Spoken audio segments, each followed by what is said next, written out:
else와 finally 사용하기에 대해서 살펴보겠습니다. 예외가 발생하지 않았을 때 코드를 실행하는 else가 있습니다. 그걸 사용해 보도록 할 건데요. 형식은 try, except, else 이렇게 진행해 주면 돼요. 여기서 else는 except 바로 뒤에 나와줘야 되고요. except는 생략할 수 없습니다. try하고 실행할 코드를 쓰고요. 예외가 발생을 했을 때 처리하는 코드, 또 예외가 발생하지 않았을 때 실행하는 코드, 이런 식으로 사용할 수 있습니다. 자, 우리가 10을 입력된 숫자로 나누고 예외가 발생되지 않으면 계산 결과를 출력해 보겠습니다. try, except, else 문장에 있죠. 자, try에서 x는 하고 나서 나눌 숫자를 입력하세요 라고 하는 거예요. input 받아들이는 거죠. 그래서 10 나누기 x한 값을 y에다 넣겠습니다 라는 거예요. 그러면 여러분이 만약에 2를 입력한다. 그럼 x에 2가 들어오는 거죠. 0을 입력한다. 그러면 x에 0이 들어오는 거죠. 자, 여러분이 입력된 값에 따라서 이제 처리를 하게 되는데 오류가 발생을 하는 거죠. 예외가 발생을 하게 되면 제로, 디비전, 에라다 라는 거죠. 그래서 숫자를 0으로 나눌 수 없습니다 라는 메시지를 표시를 해라. 아니면 예외가 발생되지 않으면 print y, y를 표시해 주세요 라는 거죠. 그러면 얘를 실행을 시켰을 때 나눌 숫자를 입력하세요 라고 하고 2를 입력했다라는 거죠. 그러면 x가 2가 되는 거죠. 그러면 y는 10 나누기 2가 되어가지고 y는 뭘까요? 5가 되는 거죠. 네, 그래서 print y, y를 출력해 주세요 라고 하면 5.0이 이렇게 표시가 된다라는 거죠. 자, 그런데 만약에 실행을 시켰는데 여러분이 0을 입력했어요. 그러면 x에 0이 들어와서 분모가 0이 돼버리니까 이거는 오류가 돼버리죠.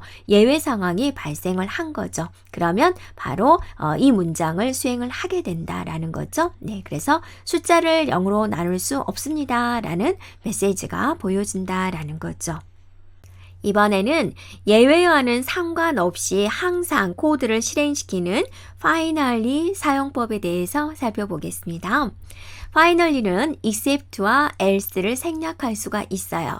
형식은 이렇게 됩니다. try, except, else, finally예요. try에 실행할 코드, 예외가 발생을 했을 때 처리하는 거, 예외가 발생하지 않았을 때 실행하는 거, 예외 발생 여부와 상관없이 실행하는 거, 이렇게 구성이 됩니다. 그러면 자, 우리가 이런 문장을 한번 살펴볼까요? x에 여러분이 입력한 숫자가 들어옵니다. 그리고 10 나누기 x한 결과를 y에다 주는 겁니다. 오류가 발생이 되면 이런 문장이 표시가 되고, 아니면 오류가 없으면, 예외가 발생하지 않으면 y를 표시해 주세요 라는 거죠. 그리고 예외가 발생하던 발생하지 않던지 간에 finally에서 코드 실행이 끝났습니다. 이런 게 표시가 되겠다라는 거죠. 그래서 실행을 시켰습니다. 여러분이 2를 입력하면 10 나누기 2가 되어서 5.0이 표시가 될 거고 finally에 있는 문장 코드 실행이 끝났습니다가 표시가 되겠죠. 만약에 여러분이 0을 입력을 한다. 그러면 어떻게 되죠? 예외 상황이 발생이 됐기 때문에 except 문장에 있는 내용이 표시가 될 거고요. 그 다음에 예외 발생 여부와 상관없이 finally에 있는 내용 코드 실행이 끝났습니다가 표시가 되겠습니다. 이거를 우리가 그림으로 한번 살펴볼까요? 자, try해서 이제 코드가 나왔죠. 그래서 예외 상황이 발생했나요? 라고 하면 except에 있는 문장, 예외 상황이 발생했나요? 아니요이면 else에 있는 문장, 상관없이 finally에 있는 문장이 이제 수행이 되겠다라는 겁니다.